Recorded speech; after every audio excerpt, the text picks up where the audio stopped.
301,000 signatures collected by 7,000 volunteers in a brutal Alberta winter. And what happens after ordinary Albertans do everything the system asked of them?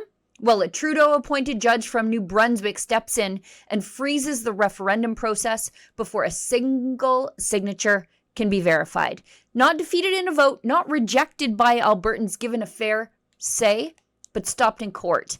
Because apparently democracy is only sacred when Liberal appointees approve of the outcome. Well, although our government does support Alberta remaining in Canada, we think that today's decision by the court will deny opportunity to well over 300,000 Albertans to have their petition verified by Elections Alberta. We think that this decision is incorrect in law and anti-democratic, and we will be appealing it as a result. For months, Albertans were told the independence movement was fringe, tiny, angry, isolated, a loud minority just yelling in the wind. Then 7,000 volunteers proved otherwise. Ordinary people, farmers, oil field workers, moms, retirees, small business owners, Albertans who spent a bitterly cold winter standing outside grocery stores, hockey rinks, gas stations, community halls, and farmers markets, collecting signatures for something they believed in. 301,000 signatures. That's a mainstream movement. And now, a Trudeau-appointed judge from New Brunswick has just stepped in to stop the democratic process before those signatures can even be verified. Not voted on, not debated, not defeated at the ballot box fairly. Just stopped before all Albertans can have their say. Justice Shayna Leonard, appointed by Justin Trudeau's Liberal government in 2020, has ruled that the Alberta government failed to properly consult several First Nations before allowing the citizen initiative referendum process to proceed. And just like that, the voices of 301,000 Albertans were frozen by judicial intervention. Quebec has had 2 referendums on independence, and there was a national referendum on the Charlottetown Accord. Do you think that Albertans are treated differently than other Canadians? Well, that's why I think Quebec is going to have a great interest in this lower court decision today, because I think that we all have an expectation that our democratic rights are going to be respected. I think we all have an expectation that each province is going to be treated the same, and that the Constitution is meant to govern the relationship between Canada and the provinces. The Clarity Act is also another piece of legislation that is meant to govern these things. And so that's why we think there may have been an error in law, and why we are going to appeal it. And we'll be talking with our counterparts in Quebec about what they think about it as well. And now, some lawyers backing the independence movement, like our friend Keith Wilson, say the ruling may be narrower than the boastful headlines suggest. According to an ex-post by Keith Wilson, the decision doesn't permanently prohibit an Alberta independence referendum. Instead, he's saying the referendum has to be initiated directly by Cabinet under the Referendum Act rather than through the citizen initiative process. What that means is the question can still be put on the ballot in October by Premier Smith, if she wants. Fine. The whole concept of citizens of a province having the right to vote on whether or not they feel they want to secede, become independent, their own country, is founded in the 1998 reference case of the Supreme Court of Canada.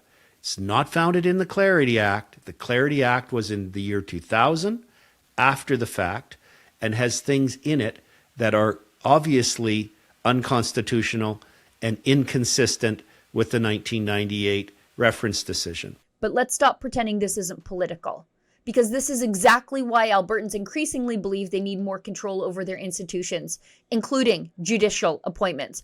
Why should judges appointed by Ottawa governments that Alberta overwhelmingly rejected get to meddle in Alberta's democratic processes? Why should someone appointed by Trudeau from the other side of the country have the power to freeze a referendum movement built by hundreds of thousands of Albertans? And the media narrative is completely collapsing here. We keep hearing activist chiefs and federal politicians claim Indigenous people universally oppose Alberta independence. That is simply not true. Exclusive polling conducted by Main Street Research on behalf of Act for Alberta a third-party advertiser group where, in full disclosure, I'm the listed point of contact, found that 46% of Indigenous respondents support Alberta independence. 46. That's actually higher than the support levels in the general Alberta population, which sits at, according to our polling, around 1 in 3. So what are we really watching here? Hundreds of thousands of Albertans blocked from even having a referendum debate. Indigenous Albertans who support independence politically erased from the conversation, and a handful of activist chiefs represented by the media as though they speak unanimously for every Indigenous person in the province. And they don't. Many Indigenous communities are struggling under the exact same federal policies hurting the rest of Alberta.